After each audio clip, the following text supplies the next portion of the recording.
Black media platform. This broadcast is live on CTN Media. CTN, where we are changing the narrative, powered by the Black Business Initiative. Thank you for tuning in. We are going to give folks just a few more minutes to get up in the room.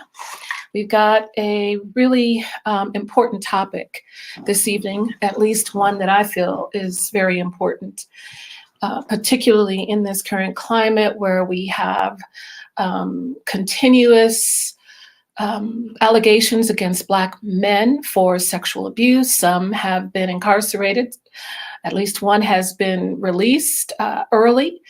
And that's caused a lot of controversy with Mr. Cosby. We know that Mr. Kelly is still locked up for his, his conviction. And a lot of controversy, though, around Mr. Cosby. Questions about whether or not the conviction and even the whole trial was legitimate. Then we have locally, before I get to local, we have what's going on in Houston with the quarterback. And then locally, we have Mr. Anderson, Tay Anderson, and what's going on with this young man.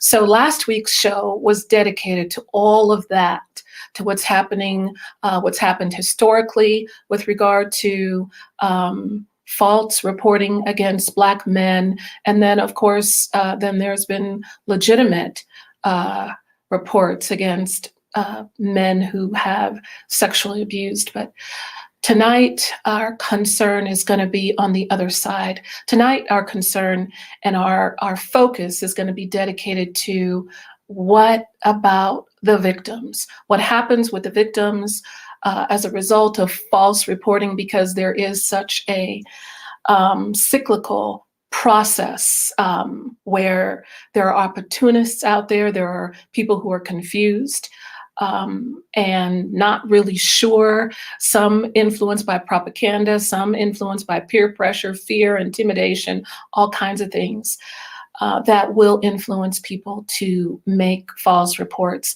And then the question of the hour is then, how do those false reports impact victims, legitimate victims who have actually been sexually assaulted, raped, molested, fondled, at whatever level on that continuum? How do the false reports impact them? Again, last week we talked about how false reporting impacts the person that they're making the allegations against, and how that can ruin someone's life, and how it has even set men up to be prosecuted, lynched, murdered, maimed, characters assassinated, lives ruined, suicide ideation, all that. But then what about what's happening to the victim? When a system has been set up and designed to make it challenging for a woman, or a man for that matter, to come forth with a report of an experience that has actually taken place. There's so much victim shaming that goes on. There's so much victim blaming that goes on, particularly if the alleged perpetrator is someone who is in a place of high regard, someone who is deemed as a community hero, a family hero, a nation's hero. How much more difficult it is for a victim to come forth. So we're going to talk about that this evening, and a lot more as it relates to sexual assault, sexual abuse, rape, and what's happening in the Black community, and how some of how the system impacts and influences division and divide in our community, how propaganda sets us up to go against each other, and how, especially when someone who is bringing reports forth who isn't even of our community, who does not evidence a track record that speaks to her advocacy to our community, or evidences any effort or genuine work put into supporting our community, but yet comes up with allegations that at this time appear to be false. ludicrous, in fact. So without further ado, I want to welcome my guests this evening. I'm excited to introduce to you my first guest, which is a deputy district attorney with the Denver the Denver District Attorney's Office. I sure hope that everyone is already in the room, since I'm not seeing them pop up just yet. My second guest this evening is a survivor of sexual abuse, and excited about her, Miss Brittany James. And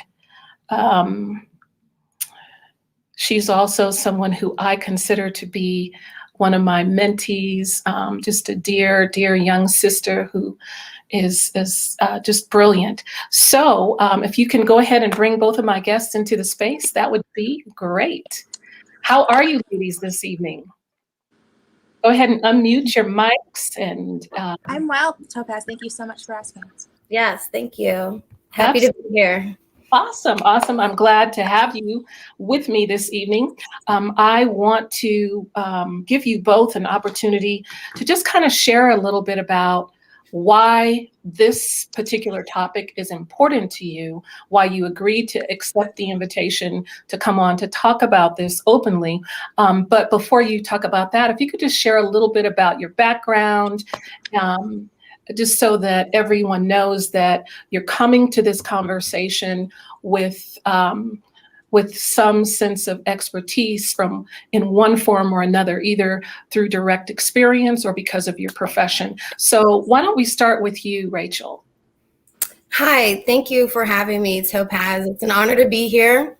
I think it is important to include prosecutors in this conversation, and I'm happy to share with you my experience. Over the course of my 3-year career with the Denver DA's office, I prosecuted misdemeanors, which include some sex assaults, some misdemeanor level sex assaults. I've also worked in the juvenile unit, where I have dealt with certain incest and different types of sex crimes there. And then now I'm in the adult unit, the adult felonies unit, where I'm prosecuting crimes against adults. Over the course of my career, I have sat on committees that deal with lowering and addressing the spike in youth violence that we've had. I also served on committees that address the over-policing of our Black youth. And I currently am now a board member of a particular nonprofit that works with young women and girls of color in order to give them access to the supports that they need to be successful.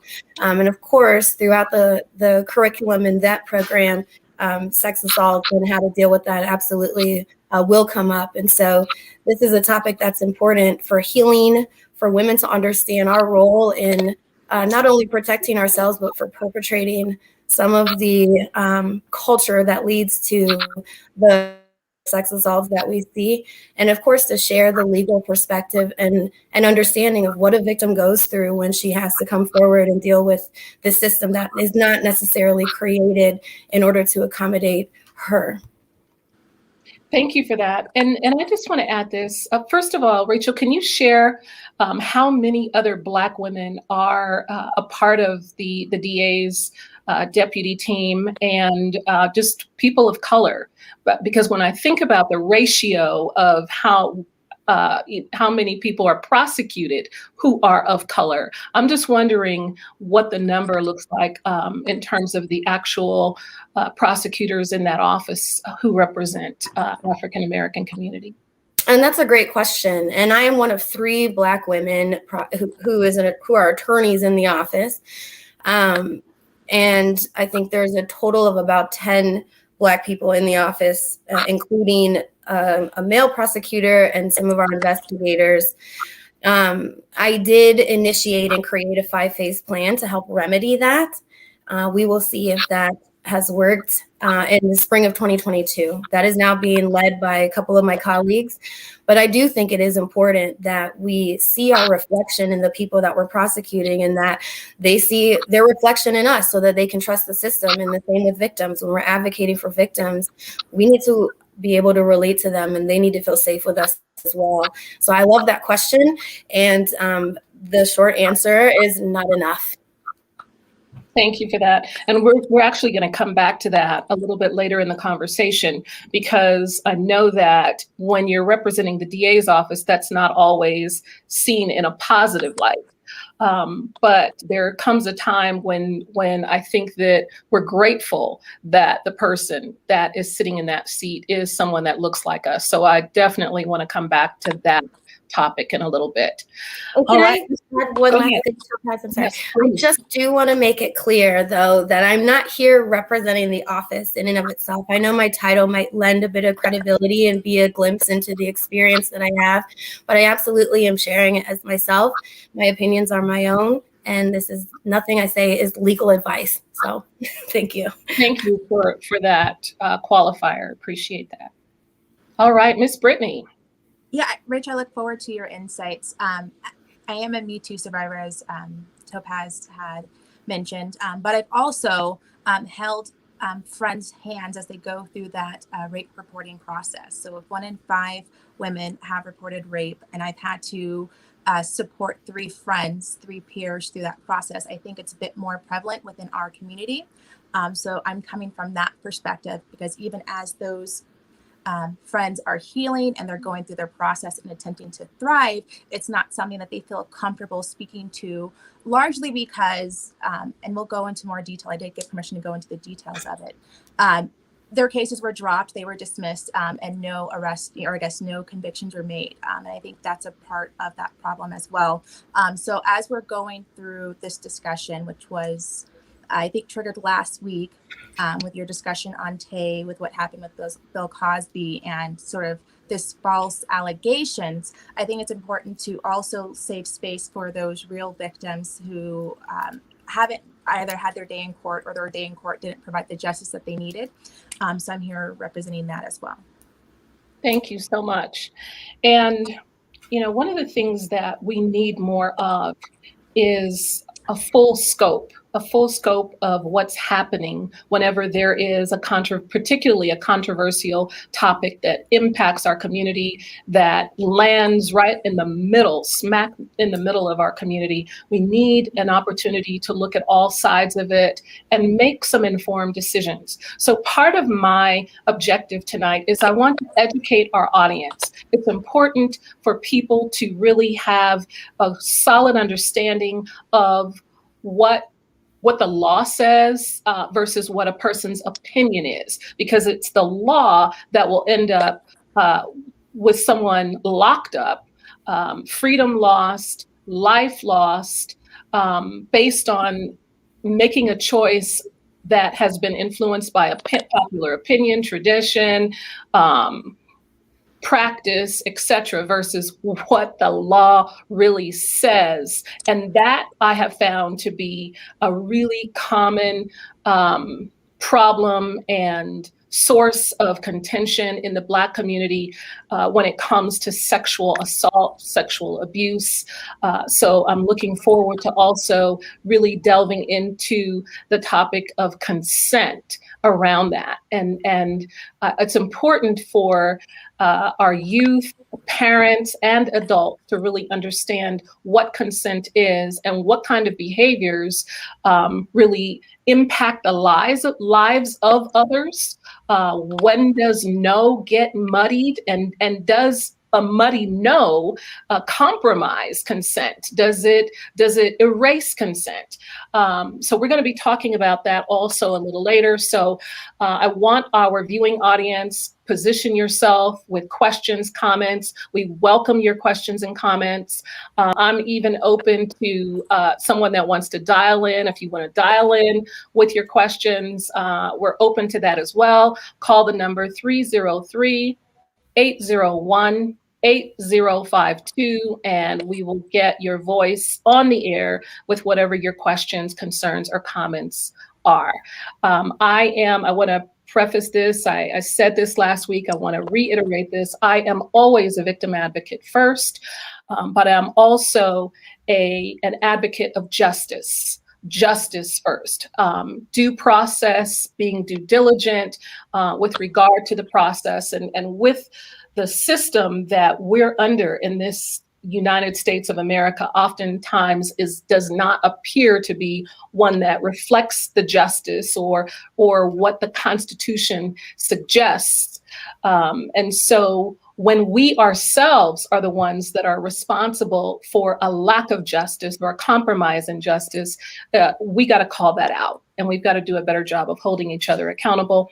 And then lastly, I want to say before I delve into the questions with my guest, some of you are aware that I am a psychotherapist. I have a private practice, but I started my career with Department of Corrections, working with sexual abusers, murderers, the most violent of offenders. Served in that capacity for approximately 7 years before I went into community-based practice. And in community-based practice, worked for an agency where we had the very first community-based treatment program for rapists coming out of the Department of Corrections. So there was a part of my career that was dedicated solely to ensuring that men and women, because they do women sexually abuse as well, men and women were really getting the treatment that they needed to minimize the risk of reoffense and recidivism. The commitment, my commitment in particular in that role, was minimizing their risk for reoffending and empowering them and equipping them to manage any urges, any weaknesses, deficits that were associated with placing them at greater risk to reoffend. My career path has since changed over the last 4 years. I've rebranded my practice. I no longer work with those who have been convicted by the state or county, city, municipality. Now my devotion is to persons who suffer from any degree of trauma and deal with unexpected life changes from individuals, couples, and families. So that is rediscovery through wellness. And so that is my current private practice. So therein lies the foundation of my commitment to this platform and this topic. So without further ado, I want to present my first question to you, Rachel. My first question to you is specific to, from a legal perspective, from your position, how does false reporting impact victims, persons who have legitimate reports and experiences as victims of sexual abuse? Hello, can you hear me? It froze Yeah. a little bit there. Okay. I got your question, and that's a very good question. What I can say about false reporting is that it's actually quite rare. And based on the way that investigations are conducted, typically when we see them, they're pretty easily disproved. At least that's been my experience and my observation. Where I think it comes in more would probably be once a trial gets to jury. Like if we get to trial and we have a jury, what I do tend to see a lot of times are that, and I say this respectfully, but I think it's important to acknowledge that women are actually very hard on other women during trial. They tend to want to disbelieve. They tend to want to find a way to victim blame, and they tend to fall back on these possibilities that other women are lying, which in my opinion seems counterintuitive, because as women, we've all experienced some level of sexual harassment and we know people who have dealt with sexual abuse who have been raped, and the numbers support that. And so the fact that the knee-jerk reaction is to, at times, especially for other women, is to disbelieve other women is a bit baffling. I've come up with a couple reasons why that might be, though. And I think the most important one would be that if we had to really face and believe that there's nothing we can do or not do that will make a man decide whether or not to harm us in that way, then that makes it a really scary world that we live in. And perhaps that's what juries and the women in juries are trying to cling on to, because otherwise they would have to face that perhaps it's not a woman's fault and it doesn't matter the situation she puts herself in. And perhaps they have to believe her when she says this is what he did. So that's where I think it comes up, is when we're at juries. As far as me making a charging decision, I have to be able to prove every element of whatever charge I'm trying to file beyond a reasonable doubt. And if I don't think I can do that, I have an ethical obligation to not move forward with the case. And with sex assault, they're difficult because they tend to happen in private. There tends to be not a lot of evidence. And so it can be difficult to find corroborating evidence that I then believe I could bring to a jury who may be hard on a victim and may use all of the factors that actually identify her as the perfect target for this person. They're going to use those factors to then hold against her. She was drunk, she was out, she was whatever, all these tropes. And so I would say, to answer your question and circle back, that it really only comes down to the jury. And what I'm interested in seeing in these cases is if the jury and society has caught up to the law in this regard. And sometimes they do, and sometimes they prove that they haven't.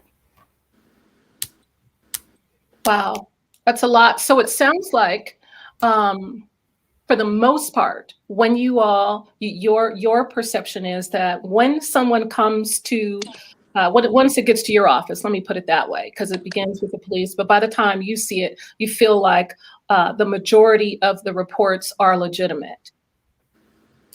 It's hard to say. It's really hard to say. I mean, the way that the police investigate crimes, and especially with their new program they have, which is, I forget the title of it, but they have a new training that they recently signed on to, where they investigate sex assault crimes just as they would any other crime. Because what we see and have seen is that sex assault crimes are investigated differently.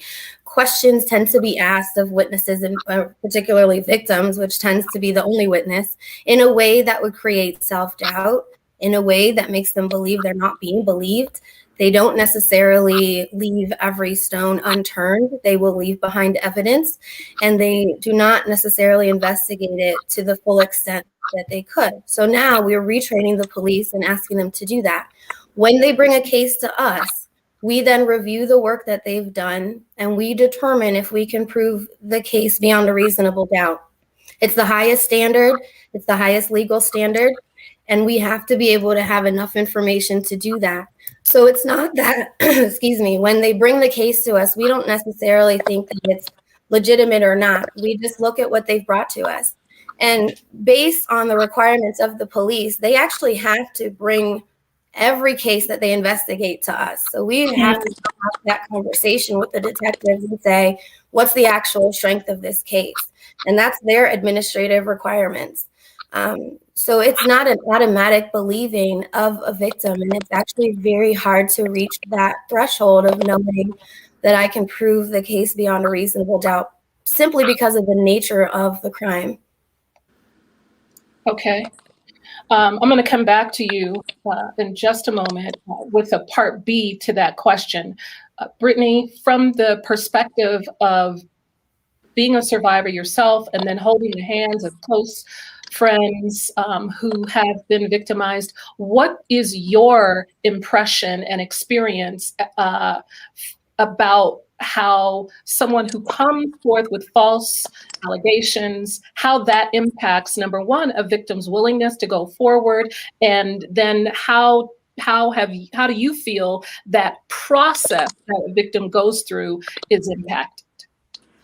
I mean, even before the court case, there's already so many hindrances and self-doubt and self-talk from conditioning that victims go through in their head before they even go forward, right? We're dealing with shame. We're dealing with, I knew better. What was I thinking drinking that? What was I thinking wearing that, right? All those factors go into play.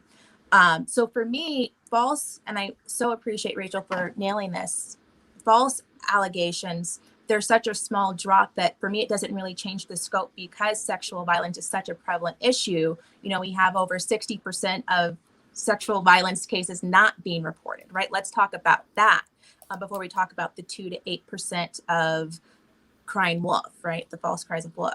So, you know, in my experience, yes, it can add a drop in that self-doubt and that self-talk, talking yourself out of it, because it's already so hard to prove.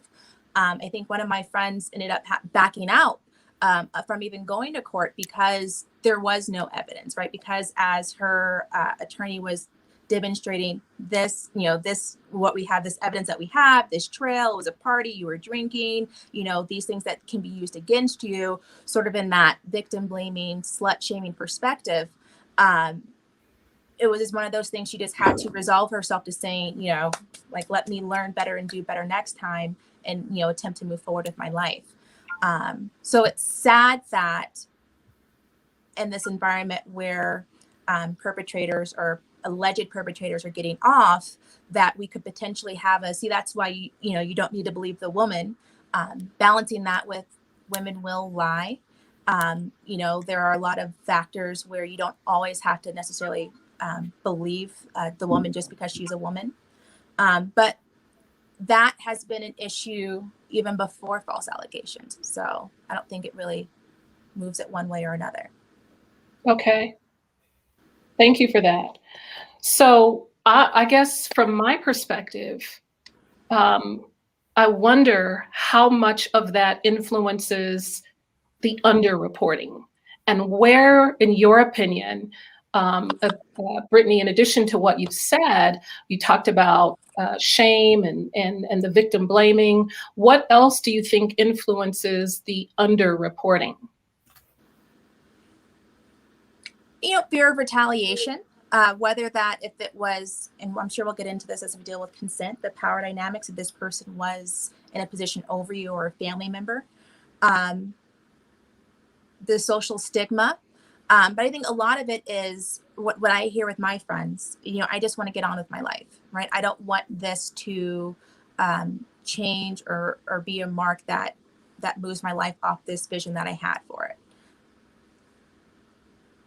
And when I think about underreporting also, I think that because of the social stigma, especially, and all the underlying shame that goes with having been a victim, and I too am a survivor of sexual abuse as well, there's something that happens when there's someone else who can say, I've been there.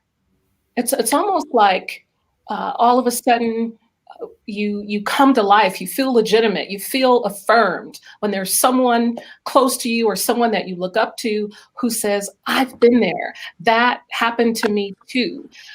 Because oftentimes a victim is dealing with going back and forth with the process of, was it my fault? Was there something I should have done? And that's not an unusual mental process, no matter what kind of victim you are. I can remember when someone stole my car, what I went through in my head about taking some responsibility first. I should have done this.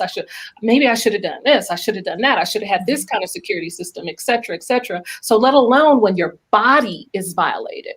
When your body is violated, and then just to try to figure out a way to have some sense of control, because that has to be one of the most powerless positions to be in, to be a victim of sexual abuse, where your body is violated. Someone takes control over your body, and you cannot, you can't stop the process, no matter what extreme you're going through to try to fight them off. And then you're looking for something afterwards to try to say, I had some control. It's a position of being really desperate to try to convince oneself that there was some control that you could have had in a situation, when in reality, it's never the responsibility of the victim in a sexual abuse situation, that they are responsible for what they have done. And that's coming from a clinician's perspective. I'd like to know what either one of you think about that. What are your thoughts when it comes to someone who's been sexually abused on any level? Is there ever a time when you feel like it's their fault? Okay, I kind of touched on this a little bit, and thank you for sharing that, Topazz. It's super powerful, and I'm also honored to be here with another victim and really just hear that perspective in a human way. I think that, when I was talking about the juries and when I was talking about victim blaming, it really boils down to when women are sexually assaulted, they tend to be in situations where they're vulnerable. And some of those situations can be their kids and it's someone in a position of trust. Okay, we're not talking about that. We're talking about you're at a party, you're drunk, you're out having fun, you're on a date, you're alone with a man who you think is cool. All of these different factors, while making a perfect target for that rapist who that was in his mind before. He created these opportunities. He probably ingratiated himself with her. He probably was texting her, asking for all these different nudes, limit testing, all these different things that we know men do when they try to see if someone's going to be someone that they can manipulate into having sex in a way that is not consensual. Those factors end up getting used against women in normal societal dialogues, and of course, even at trial. And that is exactly what Brittany's saying about why a victim would say, I don't want to come forward anymore. All the things that made this person predate on that woman are actually factors that are going to be used against her. But think about the things that we're using against women. They're normal things that if anyone else were doing them, I guess we only have any other, if a man were doing them, he wouldn't be expected to be in danger. And so we have to remember that we're also allowed to go out and have fun. If men are supposed to be protective and we need to redefine masculinity or return it to what it really means, we should be safe in a room alone with a man versus that being used against us later. And so I think that is where, kind of answering your question on the blame and the factors that go into it, it's a really difficult thing in the law because those are exactly the things I would point to and say, yes, he did it and this is how, but all the this is how are factors that the jury's going to hold against the woman. Okay, Brittany, did you have a response to that as well? Or do you feel like you've already answered? Yeah, I'll co-sign on that. It's, I may have agreed to this, I may have agreed to this, but I did not want this, or I tried to speak out against this and it wasn't honored in any kind of way. So I'm just going to co-sign on that. That was perfect. Okay. So I said I was going to circle back to you, Rachel, with regard to, when the DA's office makes a decision to take a case and everything that happens on the front end with the investigating officers. And once it comes to them, they have no choice but to bring it to you all and then it's your office that makes that decision. So then with that being the case, where is the, let me word this very carefully. What happens then when there's someone in the community who alleges that there are 62 child victims out there of sexual abuse, and that has not come to a point of a chargeable offense after, I don't know, we're in July now, 7 months, 8 months. What might that suggest? There's not even been anything that's been brought to the police to investigate. Yes, and I think I know what you're talking about. I did look up that case a bit, and while again I'm not office and I don't know all the facts of that situation in order to really comment on that in particular, what I can tell you procedurally is if it has not been brought to the police yet, then there would not be an investigation going on yet. If it ever is brought to DPD, if it is brought to the police, that's a lot of people to investigate, and that's a lot of evidence to collect. And essentially, it would probably be a longer investigation that we wouldn't necessarily hear about until there's an arraignment at court and maybe the news picks it up. But that's really all I could say about the procedural side of it. There is, however, and especially in sex assault cases, there is a legal doctrine called the doctrine of chances. And that posits that in order to establish sort of identity or a modus operandi, a method by which someone might commit sexual assault, the prosecution would be able to bring in evidence of other sex assaults, even if it's not the charged conduct. And the reason for this is that it's pretty well accepted under the law that sex assaults tend to be repeat offenses. People tend to repeat these offenses. And in order to establish exactly this person, how they did it, you can bring those in. And the doctrine of chances essentially says that it's statistically unlikely that someone's going to be repeatedly accused of the same thing across jurisdictions, time, space, all the temporal planes, without there being something to it. And that's why the prosecution will be able to bring that evidence in order to substantiate a charged conduct. So I wouldn't read too much into not having an investigation going on yet. Everything that would trigger that seems to not have happened. And the sheer number actually would lean towards a longer investigation in the long run anyways. And I also just want to add this. I think when we're talking about, especially public cases like this, one thing I've learned as an attorney is that I don't ever have all the facts until I have all the facts.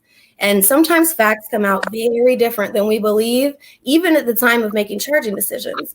And so it's important that if people want to form an opinion on a case that's going on, attend the hearings. Courts are public places. Not only that, but after court cases are done, you can file sunshine requests or FOIA requests, freedom of information requests, and get access to those files. Maybe not all of them to protect privacy of certain people, but if you think a jury made a wrong call and you want to make the effort, you can look at it yourself. And you can come to court and see what's going on. So I would just reserve judgment in these cases if we're not going to make the effort to go and see what's going on and see the evidence and the facts. Yes, Brittany. I'll reserve my judgment for this existing case, but on your last podcast, when it was touched on, and they were talking about within the schools and there were children involved and where are the parents, I was slightly triggered. In my middle school years, so we're talking 90s, mid 90s, late 90s. I don't know how old I am anymore after COVID. But my woodshop teacher was arrested for sexual abuse against children that spanned several years.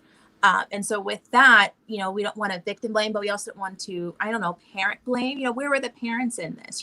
If those victims were like my mother, working several jobs and entrusting their kids in this school system, of course they would trust that, their children are going to come home in one piece and the same, and that it's not going to be that teacher, that elder, that authority figure doing that. So I was a little slightly triggered when that sort of defense, well, yeah, of course the parents wouldn't let it happen. Obviously, absolutely, with a lot of parents, but we don't know the type of self-talk or even manipulation that occurred.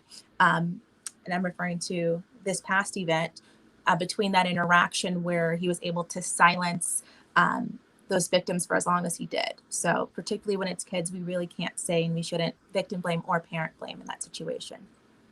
I certainly support that. I do want to say, though, that particular statement in last week's show came more from a perspective of, if these children have come forward to this stranger, then the likelihood that parents are aware is great, at least for some of those children, if not all of those children. If there are 62 children that somehow found their way to this one individual who's not even affiliated with the school, and reported to her the details of these alleged offenses, then the likelihood that some parents are aware that took place is great. Yeah, sure, I could see that. But I think even with my adult friends, one of her fears as she broke down is, I don't want my mother to know this, and sort of asked before it went public, I need to tell my mother, give me a moment. Right. And having to reconcile and do that. So yes and no. So it really just depends on the situation. And I can add to that. Let me add one more thing, and then your comment can come through, Rachel.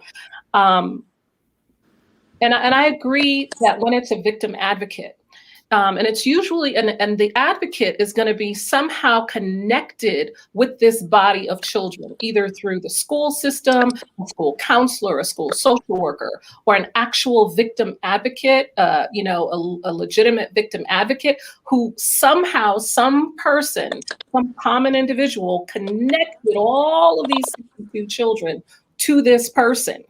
And I agree that a lot of times children don't want their parents to know what has happened to them.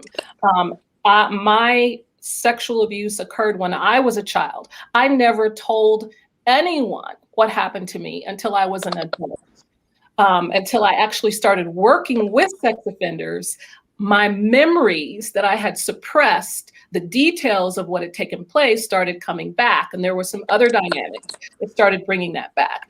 But I never told anyone. So I agree, there are variables that will influence whether or not a child will talk to a parent. But at the same time, because of the way that this information was brought forward, I'm just thinking, and this is just my opinion, that I'm hard pressed to believe that there aren't some other adults who have that information, parents, relatives, who then would agree to suppress that information, particularly given the details that this woman described happening to these children. She described rape, sodomy. She described some pretty violent episodes. And so that's why I'm hard pressed to believe that children that young, that there aren't some adults who would not be in a position to be standing up for those children besides this one woman when we're Absolutely. talking about 62 children.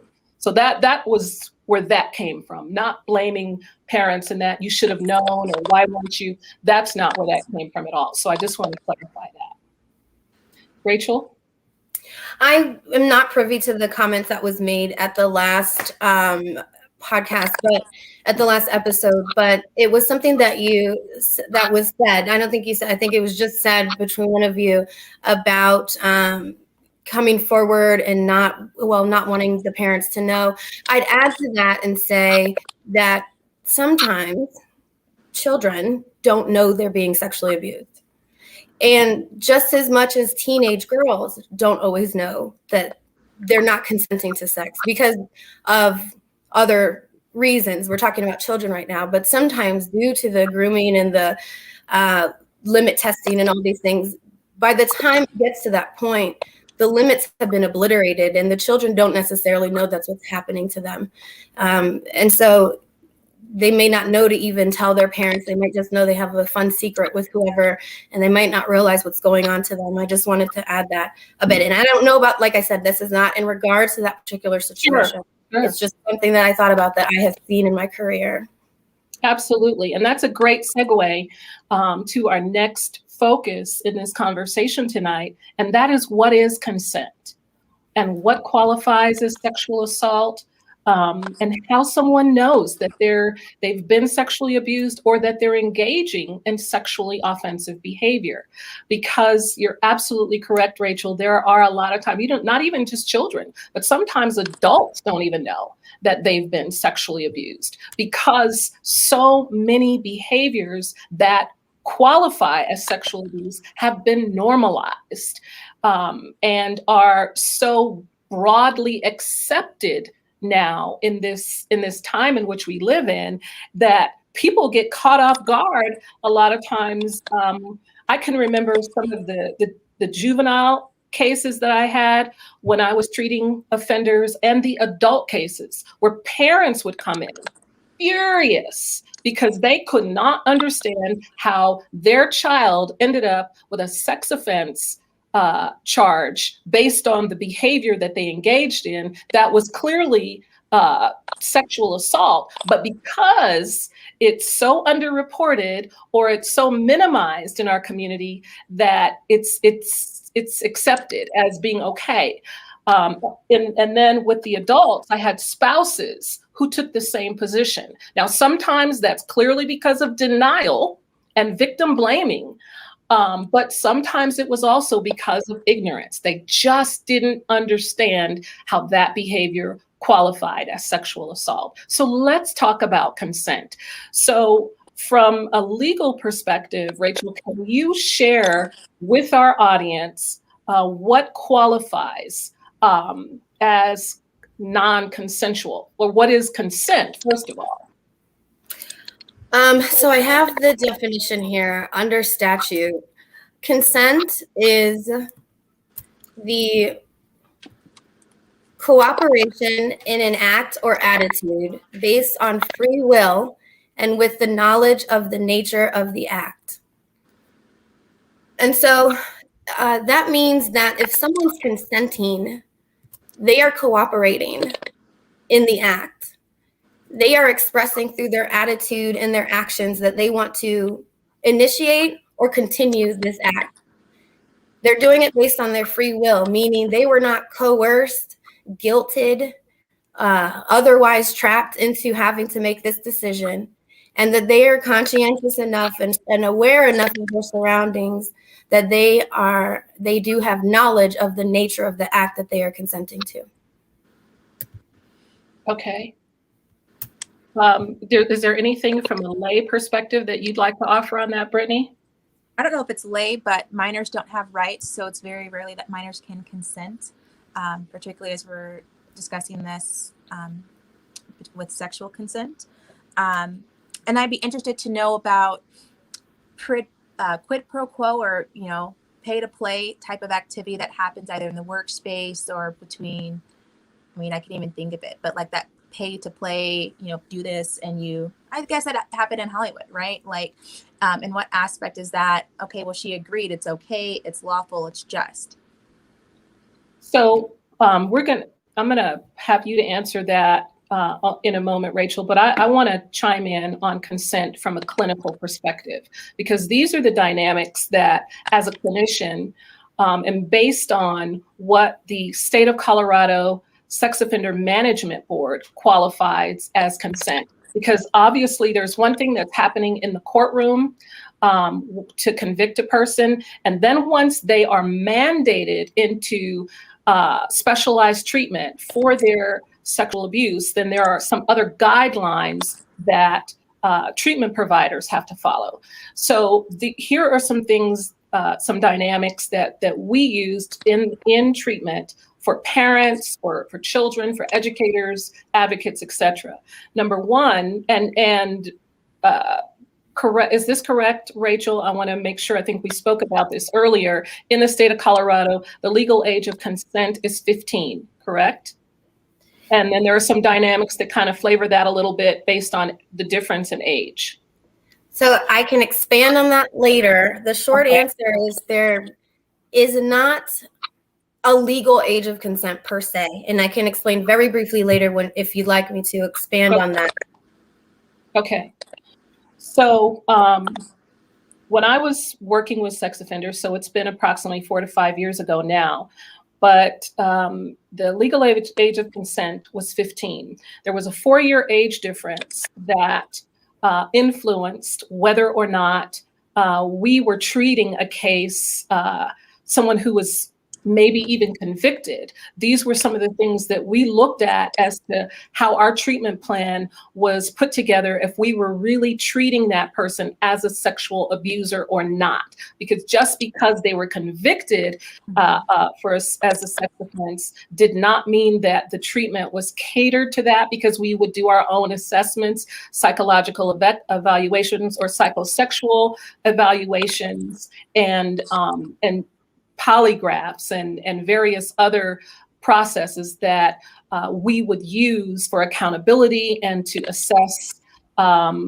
amenability and probability, as well as propensity for continued sexual offending behavior. That also included sexual arousal and sexual urge assessment tools.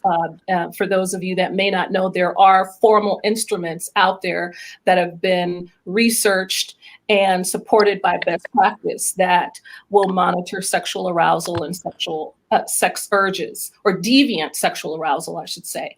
So then we looked at the power base. Is is that person is in a position of trust? And that kind of goes a little bit to what you were asking, Brittany.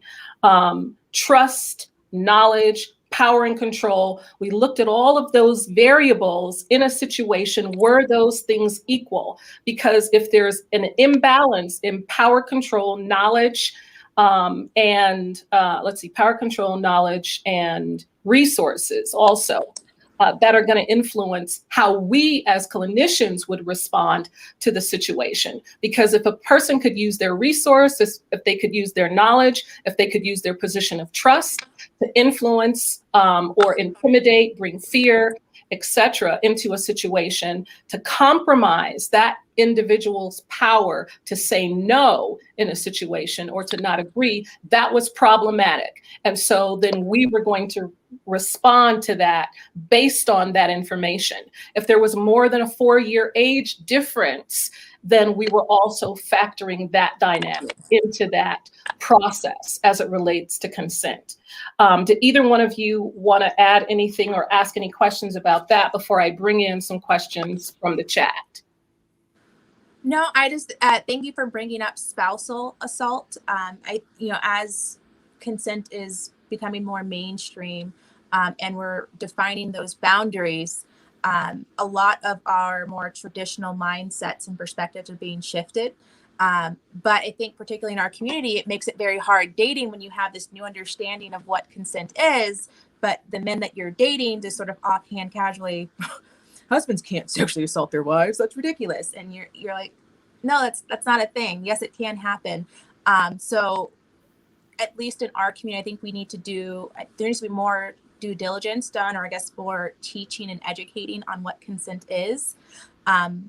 People would disagree, but I personally feel that it needs to start at a younger age, as I've done after school programs, elementary school and middle school.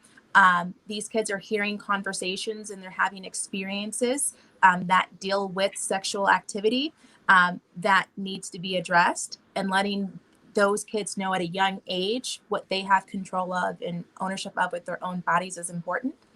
And I know parents have a rough road. I'm just an auntie of how soon and at what level do I educate my child on consent? But there's a lot of good resources out there for that. Thank you for that. Go ahead. I'd absolutely agree with Brittany. And the end there where you're talking about the young children and at what age, that's exactly what I was sort of going to explain when it comes to the age of consent.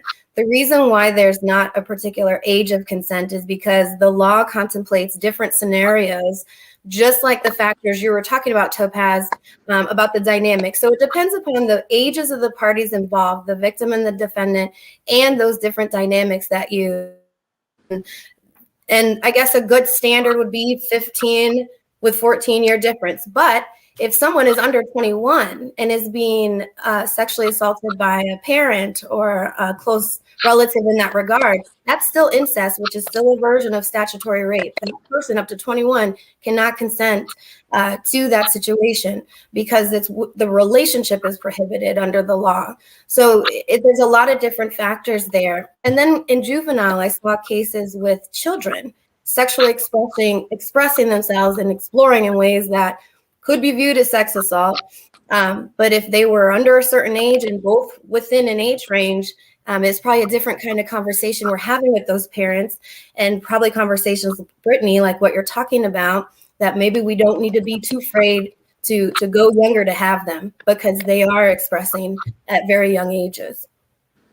And Rachel, I'd like you to speak to what kind of behaviors qualify as sexual assault on a misdemeanor level as well as a felony. What are some of those behaviors? But before we talk about that, I want to bring out some of the questions that were asked. We have one question from Linda, and I'm just going to kind of surmise this question. Prosecuting this case, like how, when, why does it come into play?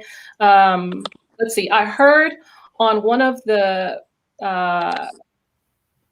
BBI podcasts, actually it was CT and Media, someone say that if a woman goes out and gets drunk or does something mind altering, also drunk or or inebriated when the attacker is also, wait a minute, let me start over, and is raped by someone who is also drunk or inebriated, then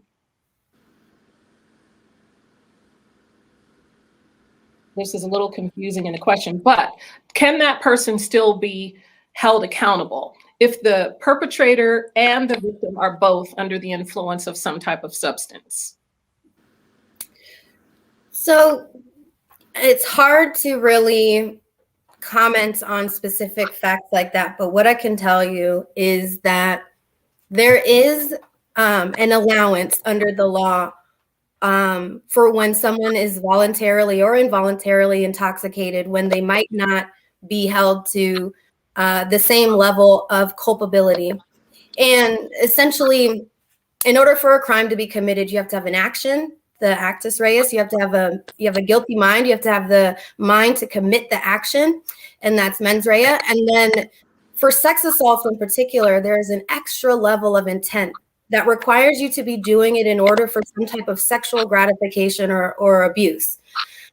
If someone is really intoxicated, and their mind state was such that they had that specific intent to sexually gratify themselves through the act, then perhaps I would not be able to prove that they were doing a sex assault in that regard.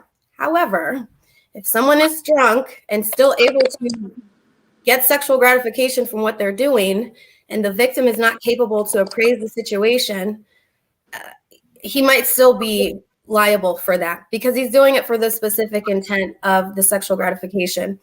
But again, everything's very fact specific. It would really come down to how inebriated. It would come down to a lot of nuanced questions, but that's a good question. It's a tough one. Sure it is.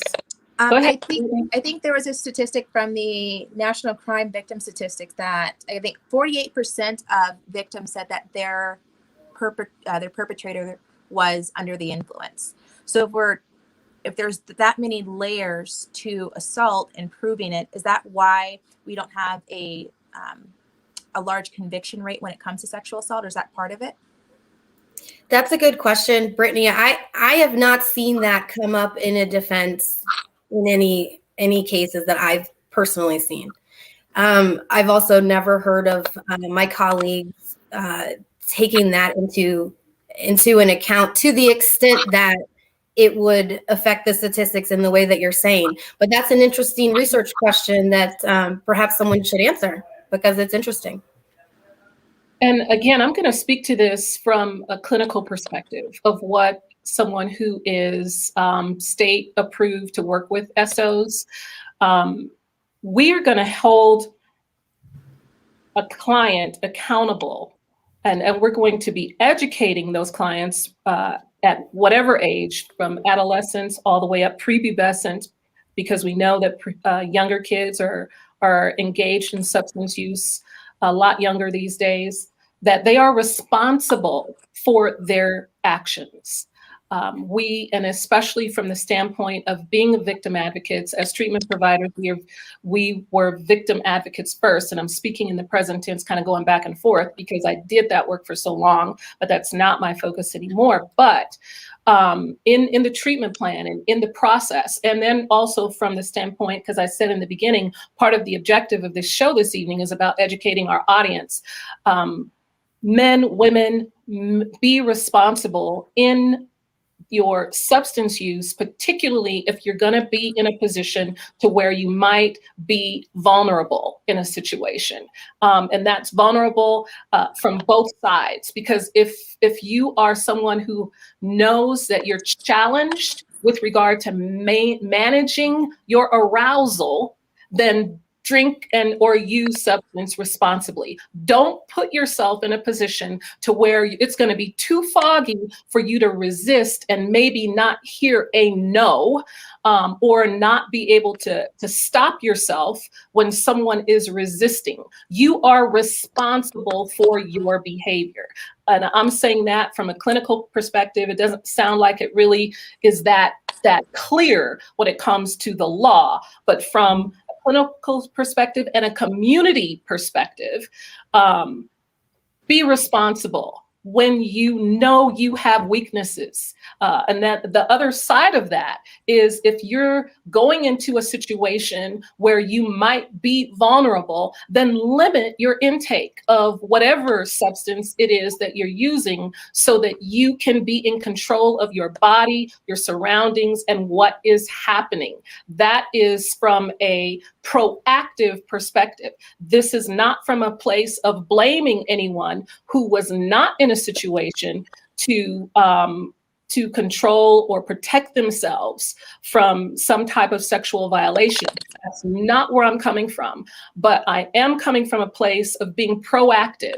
Make responsible choices. You're going into a party where there's a bunch of strangers, you don't know these people, you're going on a first date, or maybe even you've dated this person a couple of times, but you don't know them that well. Do not allow yourself to be in a situation where you could be taken advantage of because you are not in your right mind. So I just want to put that out there for folks. Parents, teach your children well with regard to that, because if they end up in a situation where they do end up with charges, what happens to someone who ends up with a sexual offense charges, those consequences sometimes can end up being lifelong consequences if they have to register as a sex offender for the rest of their life, or even until they're 21 or 18 when they're an adolescent. So I just want to put that out there. And then I'm going to ask one more question from the chat. And then Rachel, I'd like you to respond to what kind of behaviors qualify as for charges. What could get a person charged? So I have a question from Claudette that says, what if they can't say no verbally, but body language says no? Is that enough to get a legitimate, a charge? A criminal charge against someone? So again, it's all going to be very fact specific. And it's really hard to say, but I recently had a case like that where there was a young girl, and when she talked about actual prior sexual experiences with this boy who did end up sexually assaulting her, and she refused finally this last. But what I learned from that case was that in their prior encounters, her body language was saying no, but she didn't even realize that him keeping going was a problem and that was not appropriate. So if I just take it back to the definition, it's cooperation. It's cooperating in the act. So if you ask someone to borrow their phone, or you ask someone to come do something with you and they're just moping along or not going with you, you're not assuming that they're consenting to go with you or consenting to give you something. I don't think it needs to be more complicated when it comes to sex. Indeed, it should probably be a bit more clear. If someone's not enthusiastically cooperating with you in bed, they don't want to be there. Yeah, and that makes it, that simple makes it that black and white, right? Beautiful. And clearly that speaks to the body language piece. And so let me clear up the last question that I asked from Linda, because she said that what she was really asking as it related to both parties being under the influence of some type of substance, is the perpetrator considered a victim as well, is her question. Again, it's really fact specific. It would just have to do a lot with how they ended up in that way. It would be really fact specific. And once the facts were looked at, I think you apply a bit of common sense as to who is predating on who in this situation, who is encouraging the intake. It would be very fact specific and hard to really comment on just that. Because if the perpetrator is the victim in the case, then he or she is the victim in the case, period. And then the other person is the perpetrator. So if there's one or the other and they're both drunk, it just would depend on the facts and how they got that way.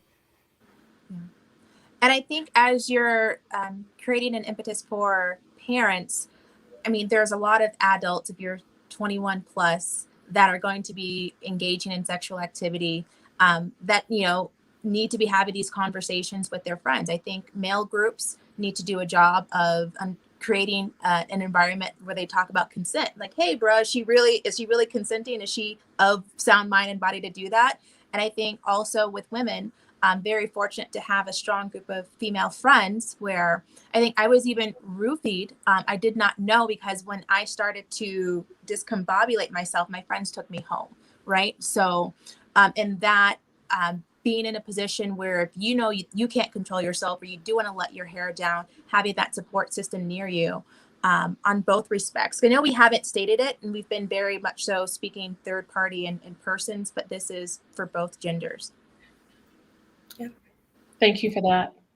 And also, okay, another question. Just want to understand, when is consent not consent if in fact you are not sober? And if you're not sober, you can't consent. You need to be able to be in your right mind, make a clear decision, equal power, equal resource, equal knowledge, all those things I said earlier. If you are intoxicated, you're not capable of consent. It's just that simple. It's not complicated beyond that. And that's one of the things that society normalized, right? Like we normalized whatever the Jamie Foxx is, right? How drunk can you get? How many drinks? Mm-hmm. We've normalized that behavior, and it's not appropriate. So, and getting back to what is healthy dating, what does a healthy relationship look like that have full blown transparent consent? You might have to just settle on one glass, right? Absolutely. Absolutely. So, Rachel, can you speak to some of the more common sexual abuse behaviors that qualify as being chargeable, from both a misdemeanor, the misdemeanor end of the spectrum, to felonies? So sex assault really is any contact with a person's intimate parts for sexual gratification or abuse. This starts with something as, we can call it minor, but it's really not, a butt grab, brushing your hand on someone's butt. If I can prove that you're doing it for sexual gratification or abuse, and it goes all the way up to full rape, where you're having penetration, genital, or mouth, genital, all the types of penetrations. Intimate parts are defined as breasts, anywhere or in and around your genitals, your buttocks, and then also, of course, that includes on top of and under the clothing. So essentially, it's really just keep your hands to yourself. And your body parts. Right. Everything we learned in grade school. Everything you need to know in kindergarten. Exactly. You learned in kindergarten. Yep. That safe bubble. And I'm glad you mentioned frottage. Frottage is brushing up against someone for sexual gratification. And that's one of those areas that's really gray because of trying to prove someone's intent.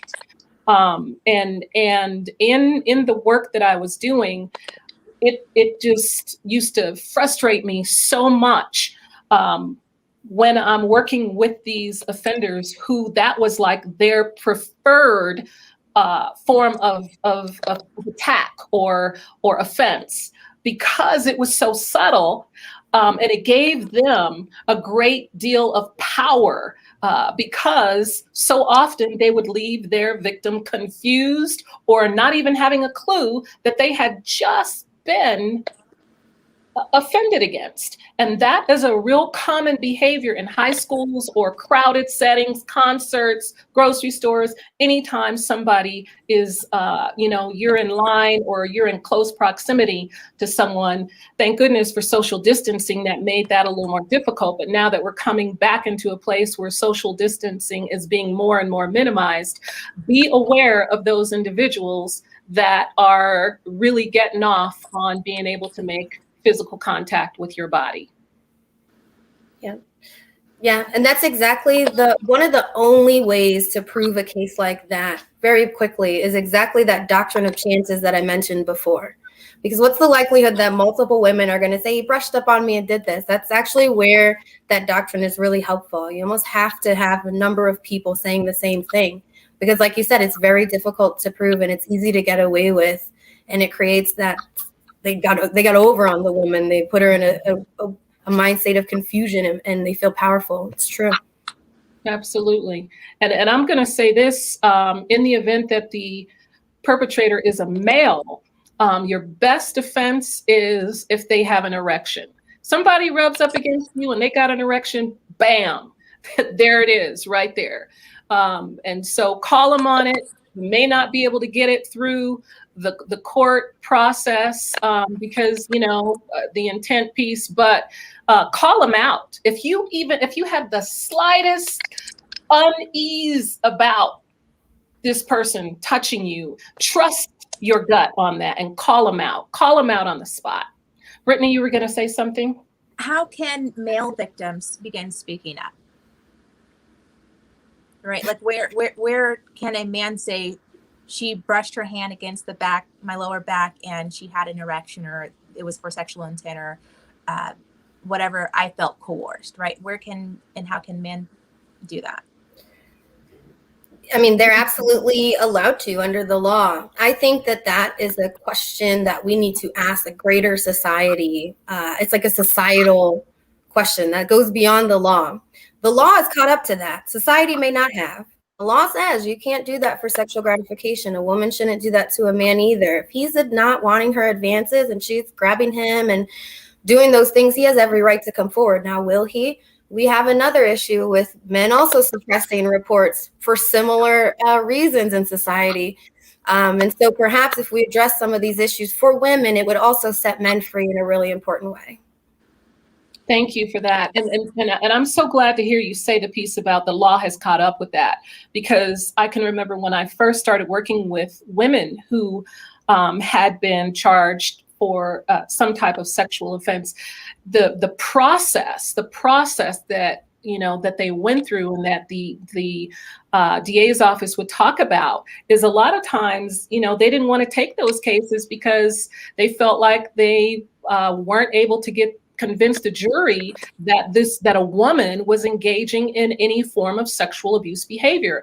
And it was really especially difficult for situations where the woman had molested a child, because people just have this perception of who a woman is, especially a mother figure, that's just not something that women do. But times have changed, and so I'm glad that the law is catching up with, or has caught up with, what's really happening with reality. I also want to respond to your question, Brittany, in that it's community. Community, in a large part, plays a role in really supporting men and offering a safe space for men and boys to come forward with regard to their truth about their experiences with rape and sexual abuse. And there are men out there who have been sexually abused by women. Their perpetrators are not always men. And unfortunately, a lot of our young boys who are molested or taken advantage of by older women, that gets celebrated and just really sets the stage for some deviant kinds of sexual practices for these men when they are internally feeling violated and they're feeling assaulted, but yet externally what's happening is that those around them are celebrating what's happening to them and trying to convince them that they should feel good about that experience. All right. Anything else that you want to add, Rachel, with regard to the areas of law that maybe I didn't get to that specific question that you want to address? No, thank you again for the opportunity. I really have nothing else to add. If anyone has questions that they have going forward, anyone in your audience, you're absolutely free to give them my email address, and I'm happy to answer what I can. Again, it won't be legal advice. It'll just be my own thoughts, but happy to continue the conversation and be back anytime. Thank you. Can you type your email in the chat, and then that way Sure. My backstage producer can get that up on the screen. What about you, Brittany? Anything else that you'd like to add at this time? Well, I think that as we're talking consent and what you can do, Fist with Purpose, my nonprofit that does self-defense, again, even if we think about what we said, everything you learned in kindergarten, right? If martial arts builds confidence, if it builds character, it helps you set boundaries, right? Knowledge of self and body awareness, all these things, whether you're a survivor, you like to prevent yourself from being a victim, are important. So I love and fully advocate any self-defense form. You can learn more about Fist with Purpose online, but getting involved and learning how to make your body a weapon and learning how to take control of your body do wonders and are hugely beneficial to your confidence and boundary setting that can prevent non-consensual activity. Excellent, excellent. So go ahead and type your website or email into the chat as well, Brittany, and even if we don't get it up on the screen tonight, it can be added to the CTN website so that if anyone wants to reach out or connect with either of you ladies, then your contact information is there. Again, you have been watching R&R with Topazz, Release and Rediscover. I hope that this evening's show has provided you with some informative information for proactive decisions going forward, helping you to get more centered and maybe even answered some questions that might help you with a current situation that you're dealing with. Please get help. Please get help if you question, if there's any doubt about what an experience qualifies as that you've had, even if you decide that you don't want to press charges, getting help with your situation to deal with your state of powerlessness, vulnerability, any shame or guilt that you're experiencing. I don't care if what you experienced happened 20 years ago. It's never too late. It's never too late to get help, to get support. My agency is only one of many out there that are Black owned and operated that can support you through your victimization, through empowering you and helping you to find yourself again, to live a healthy life. I am the executive director of Rediscovery Through Wellness. The phone number is up on the screen. You can call or text for a free 30-minute consult. Also, an agency that I really like to promote is the Center for Trauma and Resilience. That is a program that is owned by Kathy Phelps. She is the executive director, and they offer free services to victims of trauma. They are a nonprofit organization in our community. I want to extend another just thank you to my guest this evening. You were so prepared and your responses have been brilliant. I saw in the comments where somebody suggested we do a part 3 and bring you all back. So we'll certainly consider that.